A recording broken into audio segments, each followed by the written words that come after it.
bonjour. Nous bénissons le Seigneur pour ce jour qu'il nous accorde.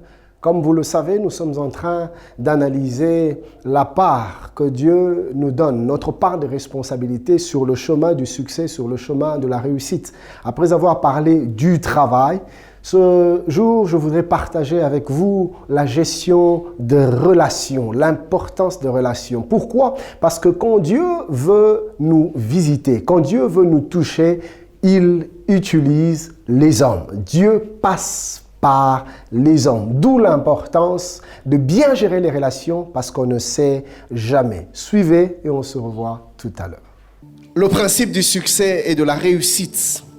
Et le dimanche passé, nous avions clôturé avec ce grand principe dans la part de responsabilité qui revient à l'homme sur le chemin du succès, le travail. Dieu nous attend dans le travail. C'est là qu'il nous bénit, c'est là qu'il nous visite. Après avoir expliqué le fonctionnement de la bénédiction, je prie le Seigneur que la paresse ne soit plus jamais trouvée dans nos vies. Est-ce que je parle à quelqu'un? Gloire à Dieu. Et ce matin, j'aimerais aborder un autre élément qui fait partie des choses que Dieu attend de nous. Rappelez-vous, nous sommes dans notre troisième point. Le premier point, c'était le principe selon Dieu. On a parlé le succès selon Dieu. On a parlé du succès selon l'entendement de Dieu, le succès selon la compréhension, selon aussi les stratégies de Dieu. Et puis, en un second lieu, nous nous sommes mis à parler du succès avec Dieu. C'est-à-dire que Dieu se retrouve dans ton succès, que Dieu trouve son compte, que Dieu trouve ses intérêts, que Dieu tire ses bénéfices dans le succès qu'il t'accorde. Et nous avons vu comment est-ce que Dieu se retrouve au travers des hommes et des femmes qu'il met près de nous. Quand nous devenons une source de bénédiction pour les plus petits qui placent près de nous, pour les plus grands qui placent auprès de nous, quand les hommes et les femmes, quand notre entourage bénéficie de ce que Dieu fait en nous, pour nous et par nous, alors en ce moment-là, Dieu se réjouit aussi au travers d'eux. Rappelez-vous, il a dit, ce jour-là, je dirais, j'étais malade, vous m'avez visité, j'étais nu, vous m'avez vêtu, j'étais affamé, vous m'avez nourri. Et on lui demandera, Seigneur, quand est-ce que toutes ces choses se sont passées? Il dira, tout ce que vous faites à l'un de ses plus petits, c'est à moi que vous le faites. Vous voyez ça? Donc Dieu se retrouve au travers de ton frère. Fais du bien à ton frère, c'est à Dieu que tu le fais. Et là, nous sommes en train d'exploiter le troisième point, la responsabilité de l'homme dans le succès que Dieu lui accorde. Dieu fait la grande part, mais il nous laisse toujours une marge, aussi petite peut-elle être, mais il y a toujours une marge de responsabilité que Dieu laisse à l'homme. Tu dois faire quelque chose. C'est ainsi que nous avons parlé premièrement du travail. Et maintenant, je vais partager avec vous un élément important, la gestion des relations ou des alliances. La gestion des relations ou des alliances. Écoutez, bien-aimés. Le Dieu que nous servons passe par les hommes. Dieu utilise les hommes. Dieu se sert des hommes quand il veut nous faire du bien. Quand Dieu veut nous visiter, quand Dieu veut nous conduire vers notre succès, le Seigneur utilisera les hommes. Dieu va placer à côté de nous de personnes providence. Dieu va nous donner des connexions avec certaines personnes qui vont nous ouvrir de couloirs qui nous propulsent dans la vie. Au fait, c'est l'œuvre de Dieu. Mais Dieu collabore toujours avec les hommes afin d'accomplir ses desseins dans nos vies. Et si Dieu veut t'emmener à ton succès, il utilisera des hommes. Dieu, cependant, envoie aussi et même très souvent les anges. Mais nous ne le voyons pas parce que nous attendons à voir des êtres avec des ailes. Et pourtant, Dieu, les anges que Dieu envoie, c'est les humains, les hommes et les femmes qui viennent et qui t'apportent du secours, qui interviennent dans ta vie. C'est eux que Dieu utilise parce que Dieu utilise les hommes. D'où l'importance des relations, savoir soigner les relations. Malheureusement, plusieurs ne savent pas soigner leurs relations. Et certaines choses ne peuvent leur parvenir tout simplement parce que le canal ou les canaux que Dieu utilise pour les atteindre sont bouchés par la mauvaise manière de gérer les relations. Les relations que Dieu te donne, les contacts que Dieu te donne, les connexions que Dieu te donne sont des richesses que le Seigneur va utiliser demain après-demain pour te faire du bien. Alors, sois sage. Apprends à gérer les relations. Chéris les connexions que Dieu te donne. Nous ne savons pas ce qui arrivera demain. Dieu seul dans ses stratégies connaît le puzzle. Quelle pièce il place et quelle pièce manque. Et le Seigneur sait qui joue quel rôle dans ta vie. Il y a peut-être quelqu'un qui jouera un rôle déterminant dans les 5 prochaines années, mais aujourd'hui, il ne te dit absolument rien. Bien-aimé, Dieu sait, toi joue ton rôle, soigne cette personne-là, parce qu'on ne sait jamais. J'aimerais que tu regardes ton voisin, dis-lui, écoute, on ne sait jamais qui paiera bien. On ne sait jamais, soigne-moi bien. On ne sait jamais. Tu ne sais pas ce que Dieu fera demain. La Bible dit dans les livres aux Hébreux, l'épître aux Hébreux, le chapitre 13e, le verset 2e, n'oubliez pas l'hospitalité. Je rigole parce que hier, il y a quelqu'un qui m'a fait du bien, qui m'a reçu chaleureusement. Alors j'étais en train de lui faire un message pour exprimer ma reconnaissance, ma gratitude pour son accueil. Alors j'ai dit, juste vous exprimer ma gratitude pour l'hostilité. Et je pensais écrire l'hospitalité, j'écris l'hostilité. Et c'est après que je me suis rendu compte, mais en fait c'est un message contraire que je donnais. Je me suis rapidement excusé. Je ne parle pas ici de l'hostilité, mais de l'hospitalité. La Bible dit, n'oubliez pas l'hospitalité. N'oublie pas l'hospitalité. Toi, souvent, tu es dans l'hostilité. La Bible dit, car en l'exerçant, quelques-uns ont logé des anges sans le savoir. Quelques-uns ont logé Dieu sans le savoir. Abraham a été béni à cause de l'hospitalité. Quand il a vu ces hommes venir avec empressement, il a couru vers eux. Il a préparé pour eux. Il les a mis à l'aise. Il les a soignés. Et Dieu est passé par eux pour le bénir. Parce qu'en fait, ces hommes, c'était Dieu lui-même. Tu ne peux pas savoir quand est-ce que Dieu se décide de te visiter au travers d'un homme, au travers d'une femme. L'hospitalité va t'ouvrir des portes inimaginables. Suis-je en train de parler à quelqu'un? Le Seigneur, au travers de sa parole, nous encourage à l'hospitalité. Le mot hospitalité veut tout simplement dire action de recevoir et d'héberger chez soi gracieusement quelqu'un par charité, par amour, par libéralité, par amitié. Recevoir quelqu'un. Et recevoir chez soi, j'aimerais que nous puissions l'étendre bien au-delà de notre maison, bien au-delà de notre bureau. Mais je voudrais parler de chez soi comme notre cœur.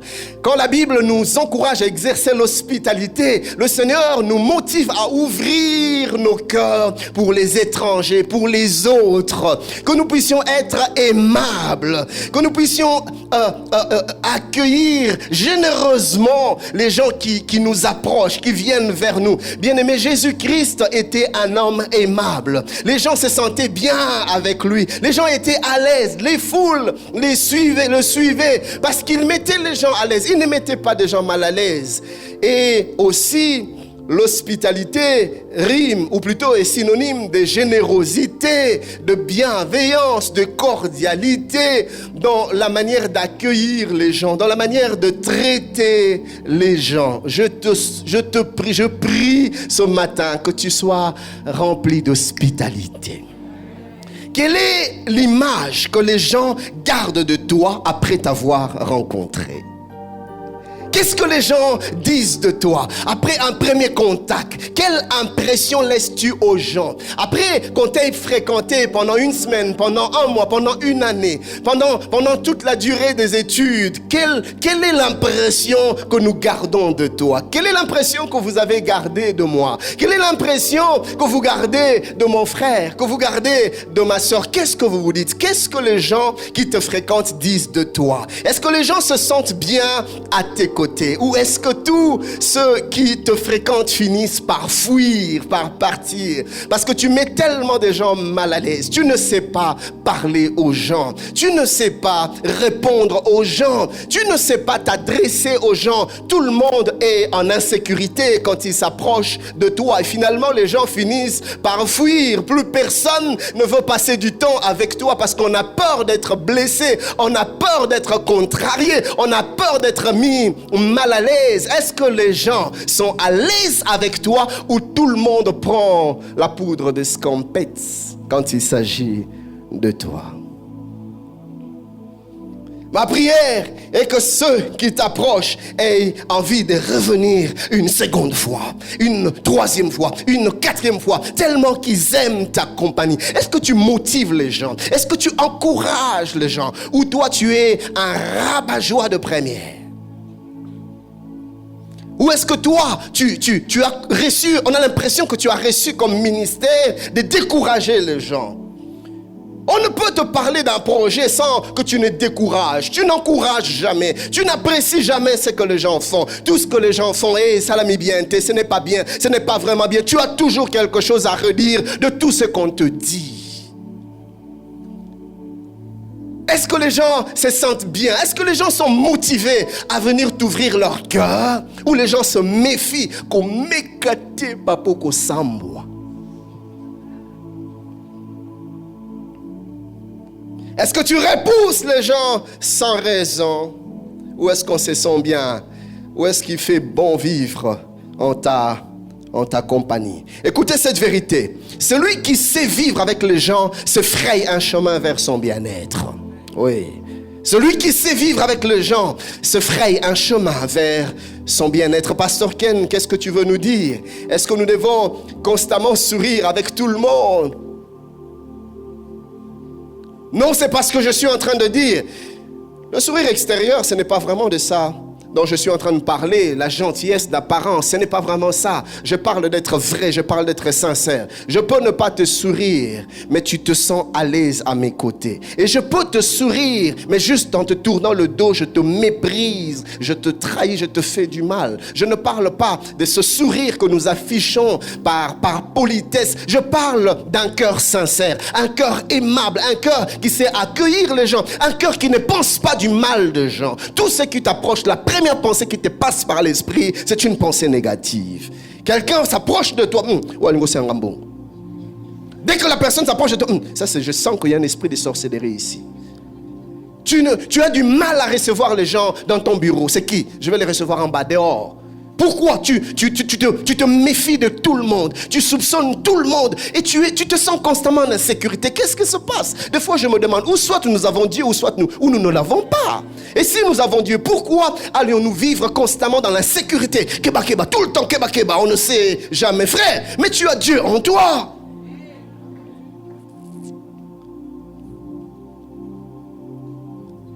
Je ne parle pas donc de ces choses externes. Je parle d'un cœur qui aime, un cœur qui sait accueillir, un cœur qui aime sans discrimination, sans distinction, ni de race, ni de sexe, ni de quoi que ce soit, ni de statut social. Ce matin, j'aimerais m'appesantir sur ce texte de l'Ancien Testament que nous connaissons dans 2 Rois, le chapitre 5e. Du 1er au 5e verset. La Bible déclare: Naaman, chef de l'armée du roi de Syrie, jouissait de la faveur de son maître et d'une grande considération, car c'était par lui que l'Éternel avait délivré les Syriens. Mais cet homme fort et vaillant était lépreux. Or, les Syriens étaient sortis par troupes et ils avaient emmené captive une petite fille du pays d'Israël qui était au service de la femme de Naaman. Et elle dit à sa maîtresse: oh, si mon Seigneur était auprès du prophète qui est à Samarie, le prophète le guérirait de sa lèpre. Naaman alla dire à son maître: la jeune fille du pays d'Israël a parlé de telle et de telle manière. Et le roi de Syrie dit: va, rends-toi à Samarie et j'enverrai une lettre au roi d'Israël. Merci Seigneur. Il partit, prenant avec lui 10 talents d'argent, 6 000 cycles d'or et 10 vêtements de rechange. Écoutez mes amis, ne négligeons jamais personne dans la vie. Ce texte nous enseigne quelques leçons fondamentales.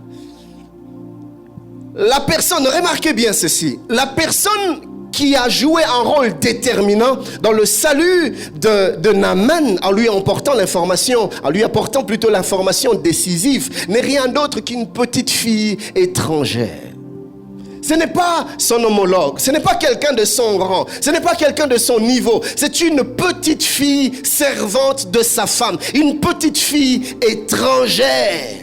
Qui, dans la maison de Naaman, pouvait imaginer que la guérison du général allait passer par cette petite servante? Qui pouvait l'imaginer? Qui pouvait entrevoir cela? Personne.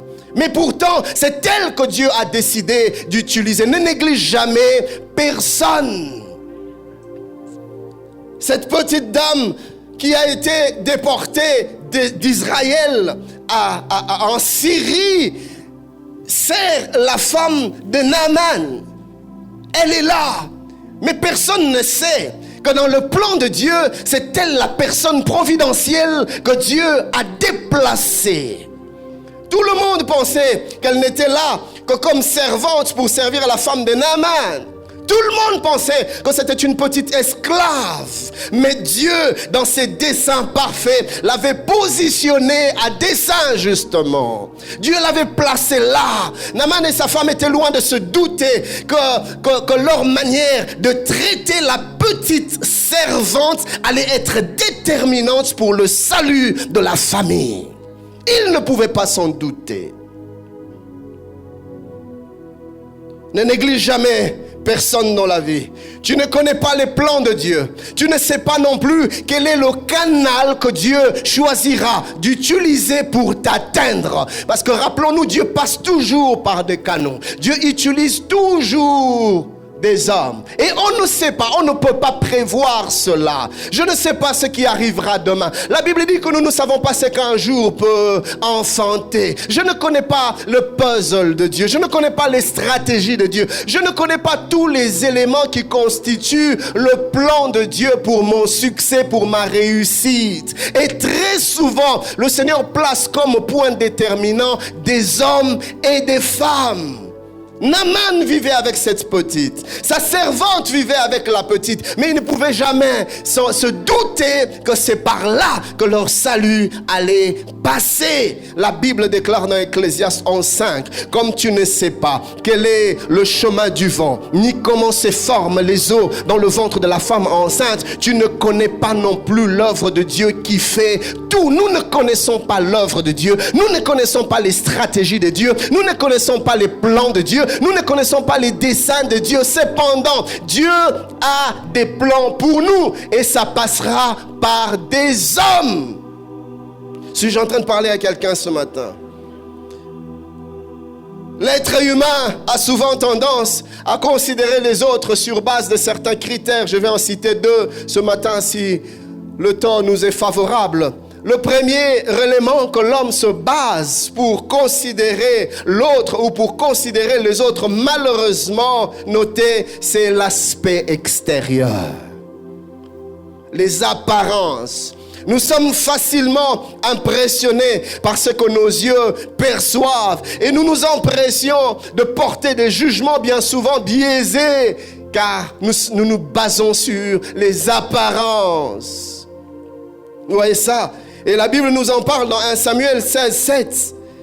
Et l'Éternel dit à Samuel: ne prends point garde à son apparence et à la hauteur de sa taille, car je l'ai rejeté. L'Éternel ne considère pas ce que l'homme considère. L'homme regarde ce qui frappe les yeux, mais l'Éternel regarde au cœur. Français courant dit: mais le Seigneur lui dit: ne te laisse pas impressionner par sa mine et sa taille imposante, car je ne l'ai pas choisi. Je ne juge pas de la même manière que les hommes. Les hommes s'arrêtent aux apparences, mais moi je vois jusqu'au fond du cœur. Nous nous arrêtons aux apparences. C'est le propre de l'homme. L'être humain est plus porté à s'intéresser aux personnes qui présentent d'une certaine manière, extérieurement, beau des figures, beau physiquement, beau des visages, belle taille.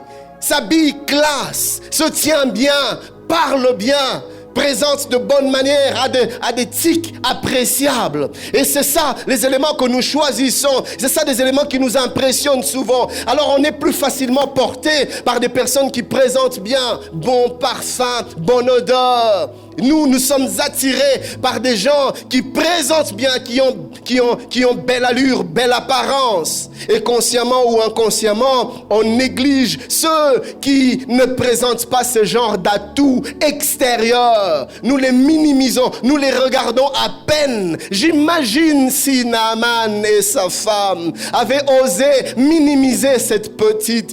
Ils n'allaient pas l'écouter. Et Naaman ne serait jamais guéri. Ne méprise jamais personne. Ne te base pas sur les apparences. Dieu, quand il choisit d'utiliser quelqu'un, ne regarde pas les apparences. Il utilise qui il veut, quand il veut, même quand il s'agit de nous. Malheureusement, le comble, c'est que ça se passe même dans nos églises. Et l'apôtre Jacques en parle dans Jacques 2, 2 à 4. La Bible dit, supposez en effet qu'il entre dans votre assemblée un homme avec un anneau d'or et un habit magnifique, et qu'il y entre aussi un pauvre misérablement vêtu. Si tournant vos regards vers celui qui porte l'habit magnifique, vous lui dites, toi, assis-toi ici à cette place d'honneur. Et si vous dites au pauvre, toi, tiens-toi là-bas, ou bien assis-toi au-dessous de mon marchepied, ne faites-vous pas en vous-même une distinction et ne jugez-vous pas sous l'inspiration des pensées mauvaises. Nous choisissons, nous avons de l'empressement pour ceux qui présentent d'une certaine manière. Nous nous empressons de faire connaissance avec eux. Nous voulons nous introduire auprès d'eux. Nous voulons établir un contact avec eux. Nous voulons nous occuper d'eux personnellement. La Bible dit, quand quelqu'un entre dans votre église, regardez comment vous agissez. Quand la personne est bien habillée, quand la personne donne une belle apparence, vous vous empressez de le prendre, le protocole. Ces choses ne se passent pas ici, protocole, calmez-vous, c'est pas de vous que je parle. Vous vous empressez de l'amener dans des places d'honneur. Mettez-vous ici. Mais quand une personne est misérablement vêtue, vous le regardez à peine. Vous ne faites pas attention à lui. C'est des choses qui se passent à l'église. J'ai prié le Seigneur que dans cette église, que ces choses ne soient pas mentionnées. Je vous ai déjà raconté le témoignage d'un frère qui se plaignait. Il fréquente une église. Alors généralement, quand il va aux réunions, c'est après les heures de service. Et il est toujours bien habillé, cravate, costard, il présente bien. Et il a remarqué que quand il revenait du travail bien présenté, on l'accueillait avec une certaine manière, avec beaucoup d'égards. Et on lui donnait une place de choix.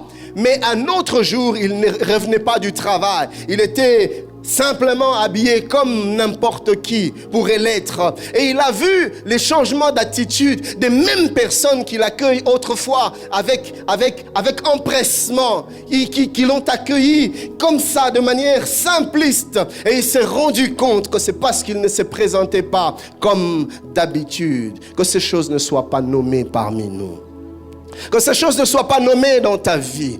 Comment est-ce que tu rends service dans ton lieu de travail? Quand un gens du peuple se présente, comment est-ce que tu le reçois?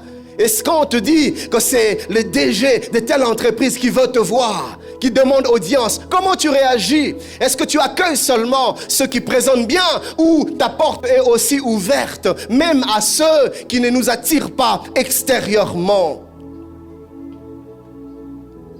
Tu ne sais pas par où est-ce que le Seigneur passera pour te visiter. Tu ne sais pas. La petite pauvre esclave, c'était le choix de Dieu pour le salut, pour la guérison de Naaman. Bien souvent, nous-mêmes, nous avons fermé les portes à notre visitation. Nous-mêmes, nous avons fermé les portes de notre succès. Écoutez, les apparences ne veulent rien dire du tout. Les apparences sont trompeuses, la Bible nous dit. Tu ne sais pas qui la personne est. Tu ne sais pas d'où est-ce qu'elle vient. Et tu ne sais pas qui est-ce qu'elle deviendra demain. Tu ne sais pas quelle information elle détient. Tu ne sais pas, parce qu'on ne peut pas savoir. Dieu seul sait. Et des fois, il prend notre succès, notre réussite, il la cache dans une personne d'apparence minable, d'apparence simple. Mais c'est elle la personne clé, la personne providence, la personne stratégique dans les desseins de Dieu pour ta percée. Et le fait de la mépriser, mon ami, tu dis au revoir à ton succès. Le fait de dédaigner, tu te fermes la porte de ton succès toi-même. Dieu a pourtant tout fait. Dieu a pourtant tout préparé. Le Seigneur a tout mis en place pour que Naaman soit guéri. Mais Dieu a déporté une petite fille de Samarie, de Samarie jusqu'en Syrie, d'Israël jusqu'en Syrie, pour Naaman. Je vais revenir à ça tout à l'heure. Nous ne savons pas qui est-ce que Dieu utilise. Nous sommes dans le livre de 1 Corinthiens, chapitre 1er, du 26e au 29e verset. La Bible déclare: considérez, frères, que parmi vous qui avez été appelés, il n'y a ni beaucoup de sages selon la chair, ni beaucoup de puissants, ni beaucoup de nobles.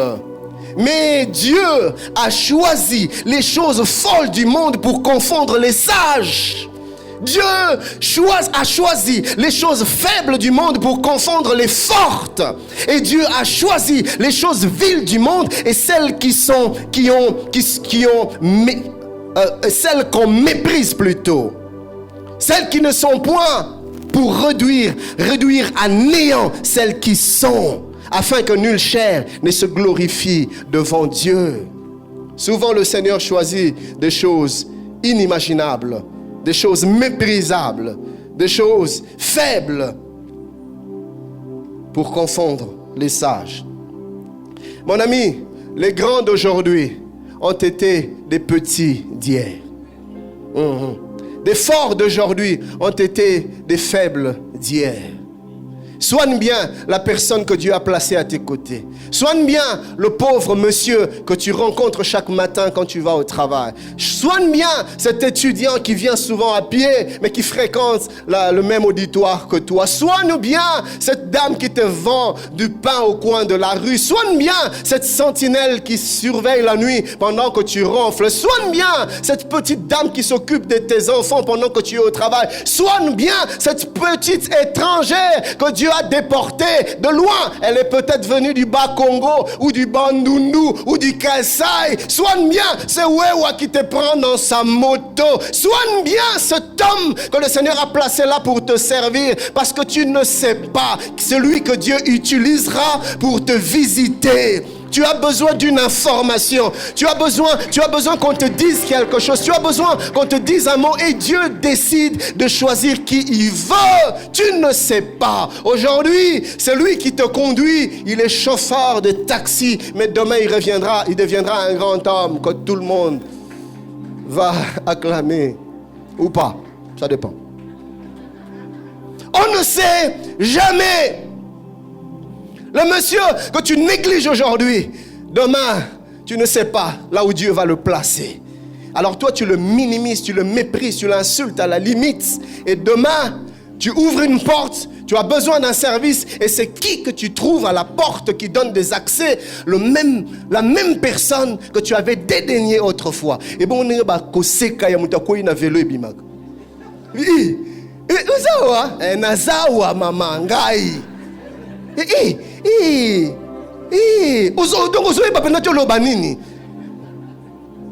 Mokili, maman Mokili. Écoute, dis à ton voisin, kipenga bien, on ne sait jamais, on ne sait jamais, on ne sait jamais. Dieu seul sait, Dieu seul connaît.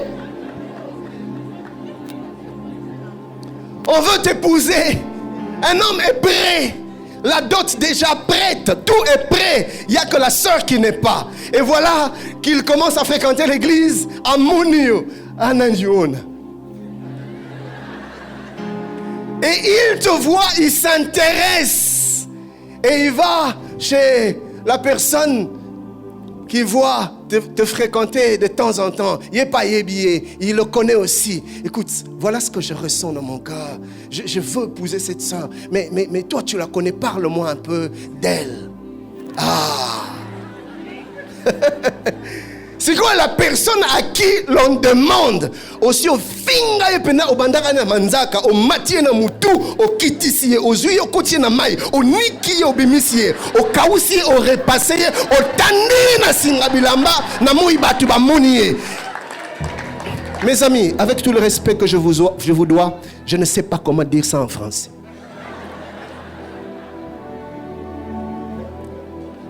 Et c'est cette personne-là à qui on demande si il peut ou si il peut pas. Premièrement, je parlais des apparences. Deuxièmement, nous nous basons aussi sur ce que les gens représentent. Pas seulement l'apparence physique, pas seulement l'impression, mais sur base effectivement de ce que la personne représente. C'est-à-dire ici, la position sociale de la personne, les titres de la personne, les diplômes de la personne, le poids financier de la personne, le nom que la personne porte, les connexions que la personne peut avoir en termes d'entrée. Vous voyez ça? Quand on le regarde, on sent que celui-là, si je m'approche, il peut me connecter à tel. Celui-là, il peut me donner telle chose. Celui-là, il peut faire pour moi, il peut ouvrir pour moi telle porte. Pourquoi? Parce qu'on sait qu'il pèse, on sait qu'il représente. Alors là, tout le monde veut devenir ami. Nous avons vu cela dans notre pays. Quand il y a nomination, dès que dans le journaux, on cite son nom le lendemain matin, il y a une foule de gens qui viennent te visiter à la maison. Et tout le monde devient ton ami. Tout le monde devient ton collègue. Ah, obusaninga ipenza. Totanga na yo na école maternelle. Na troisième maternelle, obana olinganga mingi. Lui c'est mon frère, c'est mon frère. Regarde, tu vois la tante qui a épousé l'oncle de la petite sœur la petite sœur par alliance, hein, parce qu'en fait c'est pas vraiment la petite sœur, mais c'est la cousine et c'est une longue histoire. Mais c'est mon frère. Pourquoi? Parce qu'aujourd'hui il représente quelque chose. Il pèse, il a un nom, il a une signature. Et tu vas voir, même les membres de famille qui te dénigraient, qui te méprisaient. Hey, Yaya, Moutou a 60 ans. Yosa, ceux qui ont 33 ans. Mais Yaya, kaka, Yaya. Pourquoi? Parce que tu pèses. Ça, c'est le propre de l'homme. Et même à l'église, nous voyons cela. Dès que quelqu'un ne représente plus rien, personne ne le regarde, personne ne s'en occupe. Vous voyez, j'aime la sagesse africaine, la sagesse quinoise. Mokilieza Mbangaya. En français, cette sagesse veut tout simplement dire que le monde tourne. Aujourd'hui, c'est toi, l'autre, demain, ça sera l'autre. C'est comme ça que la vie fonctionne. Aujourd'hui, la vie te sourit, demain, la vie sourira à une autre personne. Ne méprise jamais personne parce qu'on ne sait jamais. Aujourd'hui, mon frère, tu ne clôtures pas les affaires. Demain, quelqu'un d'autre aura aussi. Avant toi, il y en avait qui ont eu avant toi. Et après toi, il y en aura aussi qui en auront. Donc ce n'est pas toi qui viens clôturer. Je ne sais pas, je sens l'onction de quinoa ce matin. Donc yo tenez te clôturer ma solo. C'est-à-dire quoi? Que les choses ne s'arrêtent pas à toi. Non. Avant toi il y en avait, après toi il y en aura. Sois sage. Quelqu'un a dit, je crois que j'ai entendu ça chez le pasteur Roland, quand tu prends l'ascenseur ou les escaliers en montant, rassure-toi que tu salues tout ce monde que tu rencontres au passage. Parce qu'on ne reste pas indéfiniment au-dessus. Un jour, pour une raison ou une autre, tu seras appelé à refaire le même chemin. Le jour où on annonce que tu n'es plus au poste, par quelle issue tu t'échappes? Est-ce que tu sors par la fenêtre, t'es comme un chien, la queue entre les pattes? Ou est-ce que tu sors et les gens t'acclament et les gens te regrettent? Ah, mais bah changer yon.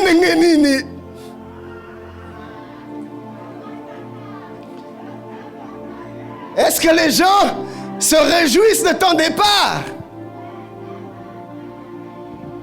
Le jour où on annonce que tu n'es plus aux affaires, tellement que tu es méchant, depuis que tu as eu le poste, tu n'étais pas obligé, il n'y avait pas un problème budgétaire, mais par méchanceté, tu t'es mis à supprimer les primes des gens. Par méchanceté, tu baisses les frais de mission, tu annules les avantages.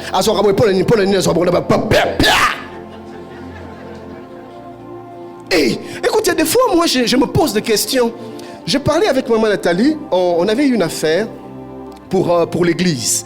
Alors, un bien-aimé, mais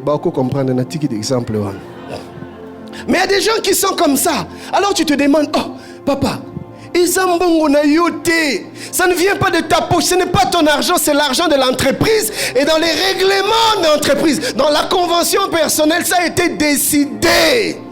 Mais tu coupes les avantages, pourquoi? Il n'y a pas un problème de financement, il n'y a rien du tout. Je prie que Dieu nous affranchisse de l'égoïsme. Et tu es étonné d'apprendre qu'Aza diacre en église naïe. Tu es étonné d'apprendre qu'il sert à son église. Mais mon thème m'a bé. Ok, mais sache comment qu'il les a. Les mêmes personnes à qui tu fais ça, c'est les mêmes personnes que tu rencontreras le jour où on te dira que tu as un fin mandat. Donc,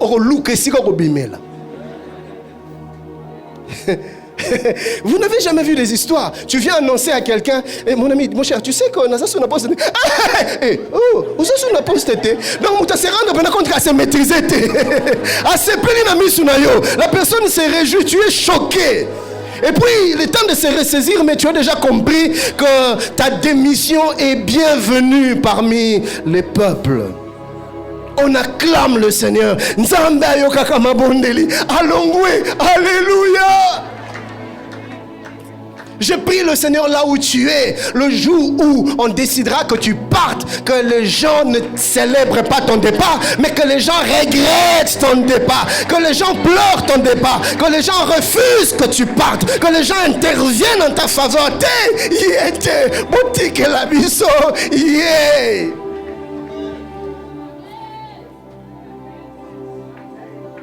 Analysons un peu l'acte de la jeune fille. En faisant une petite analyse, je parle de la servante de la femme de Naaman. En faisant une petite analyse de l'acte posé par cette jeune fille, nous allons nous rendre compte d'un certain nombre de choses que son acte nous révèle sur elle et aussi sur sa maîtresse et le mari de sa maîtresse. La première chose que son acte nous révèle, c'est l'état de son cœur. Le cœur de la jeune fille, de la jeune servante, de la jeune esclave. Elle avait un cœur bien disposé pour son maître. Cette jeune fille aimait bien Naaman. Cette jeune fille aimait bien la femme de Naaman. Et elle ne pouvait pas se taire. Elle aurait bien pu se taire comme pour se venger, parce que c'est une esclave. Elle est déportée. Et ça pouvait être pour elle une vengeance de l'Éternel.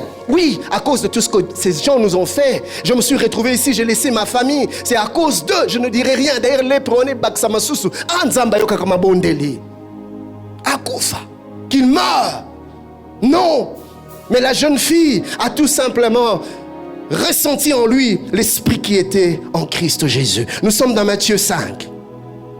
43 à 48. La Bible dit, vous avez appris qu'il a été dit, tu aimeras ton prochain et tu haïras ton ennemi. Mais moi je vous dis, aimez vos ennemis, bénissez ceux qui vous maudissent, faites du bien à ceux qui vous haïssent et priez pour ceux qui vous maltraitent et qui vous persécutent, afin que vous soyez fils de votre Père qui est dans les cieux, car il fait lever son soleil sur les méchants et sur les bons, et il fait pleuvoir sur les justes et sur les injustes. Si vous aimez ceux qui vous aiment, quelle récompense méritez-vous? Les publicains aussi n'agissent-ils pas de même? Et si vous saluez seulement vos frères, que faites-vous d'extraordinaire? Les païens aussi n'agissent-ils pas de même? Soyez donc parfaits comme votre Père Céleste est parfait.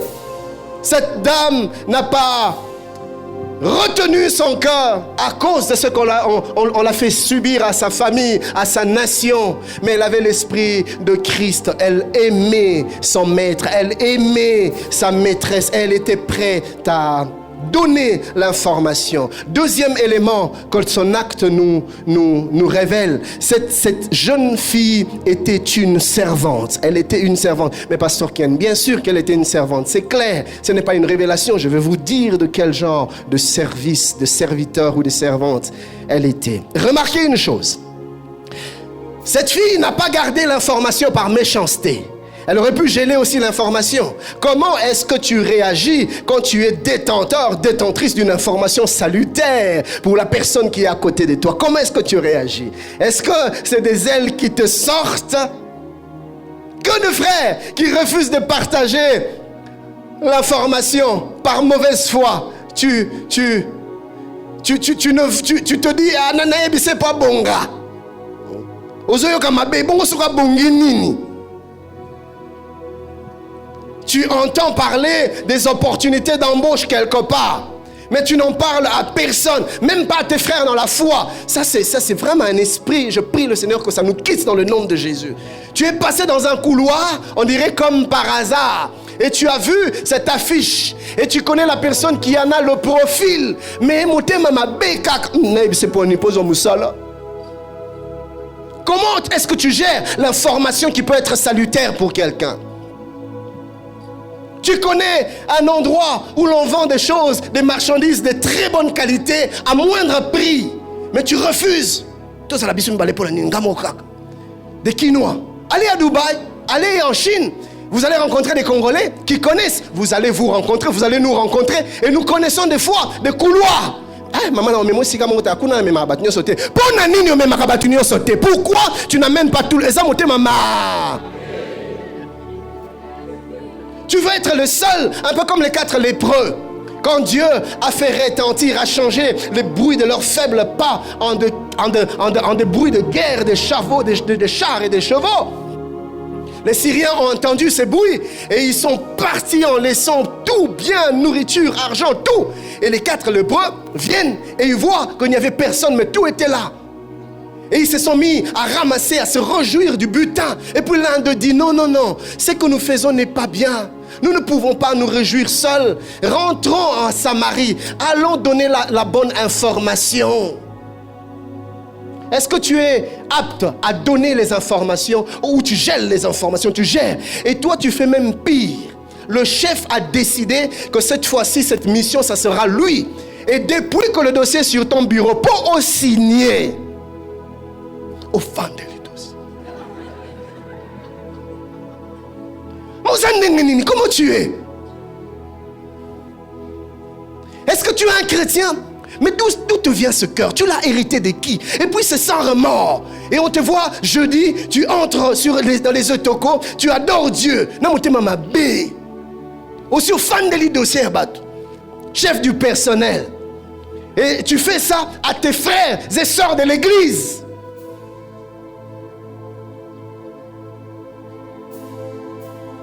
Tu connais la formule la plus rapide. Et ça, souvent, c'est quand on était aux études. Dans les recherches, tu tombes sur un livre qui donne des formules rapides pour résoudre des équations. Aux livres, que personne ne voit. Dans les groupes d'études, tu fais aussi semblant.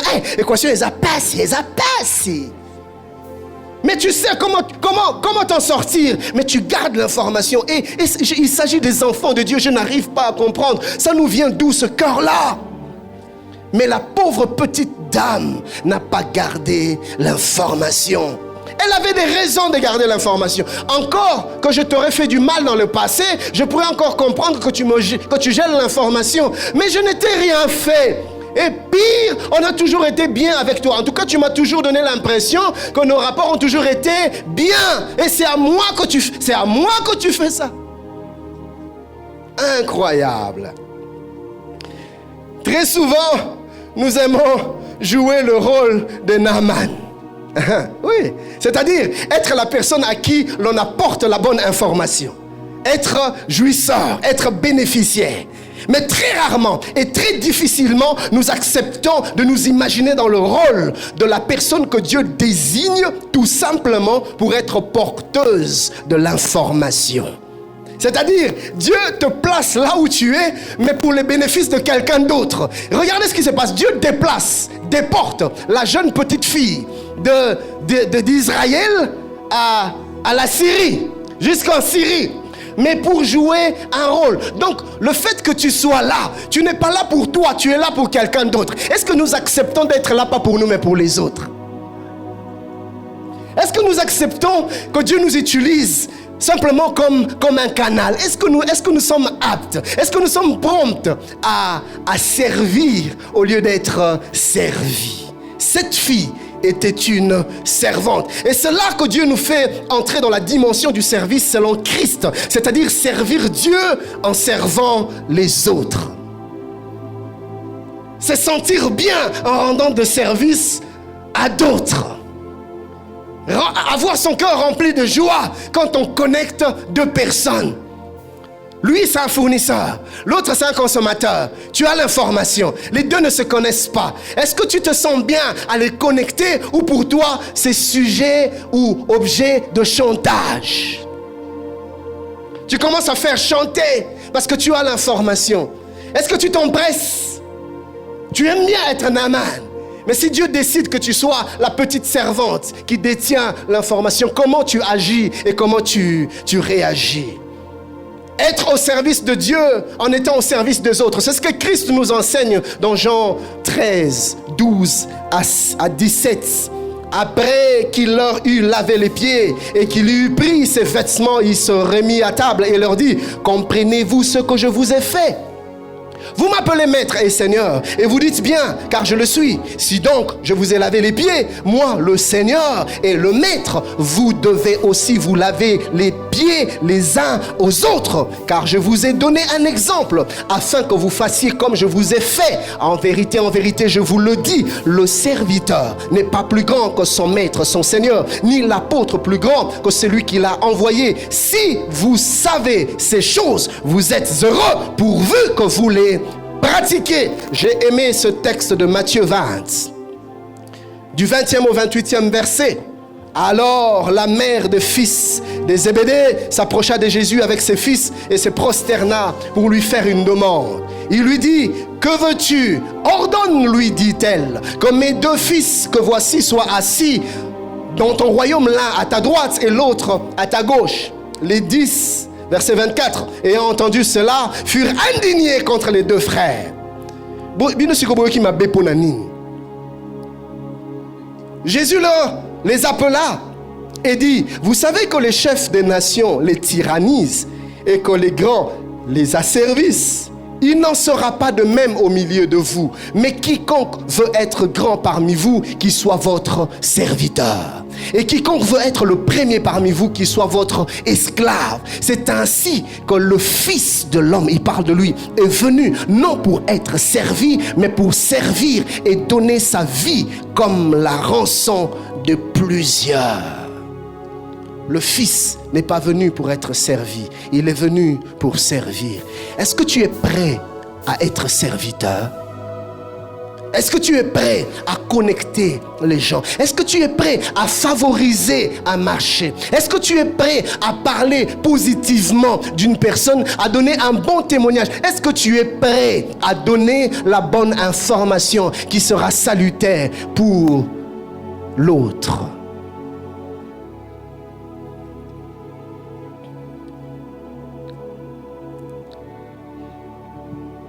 La troisième chose que ce texte nous enseigne, c'est que cette petite fille était considérée dans la maison de Naaman. Je vois ça, on va voir cela prochainement, je vois ça dans la manière avec laquelle Naaman parle de lui. Naaman, en parlant de lui au roi, il ne dit pas la petite esclave de rien du tout. Non, il parle d'elle avec considération. Et la petite servante pouvait sentir cela. La petite servante a le temps de s'approcher de sa maîtresse pour lui parler. La maîtresse n'était pas obligée de l'écouter. Comment tu traites les gens qui servent sous toi? Comment tu traites les gens qui te sont soumis par un lien de subordination? Comment est-ce que tu les traites? Est-ce que tu es accessible? Si la petite servante a eu la possibilité d'approcher la dame, c'est parce que la dame était aussi accessible. Mais tu ne donnes pas le temps à tes... Mais Mais tu ne sais pas qu'on veut te dire. Un peu comme cette histoire de ce monsieur qui a monté, escaladé des escaliers, et arrivé au-dessus, il se rend compte qu'il n'avait pas la clé pour ouvrir. Mais pendant tout le trajet, son serviteur s'est essayé de lui dire, chef, tu as oublié la clé dans la voiture. Mais il n'avait pas le temps de l'écouter. Ne néglige jamais personne. Apprends à soigner les relations, même avec des gens qui n'ont pas une bonne apparence. Que Dieu vous bénisse.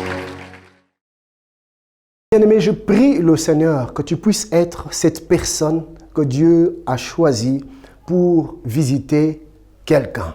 Ne retiens pas captif ou captive l'information qui sera salutaire pour ton frère ou pour ta sœur. Sois dans la joie de servir Dieu en servant les autres. Je prie que cela soit notre mode de vie, que des gens qui nous approchent puissent bénir le Seigneur à cause de notre aimabilité. C'est à ça que Dieu nous veut, car les relations, c'est ce que Dieu nous donne pour nous faire du bien. Que Dieu vous bénisse et à la prochaine.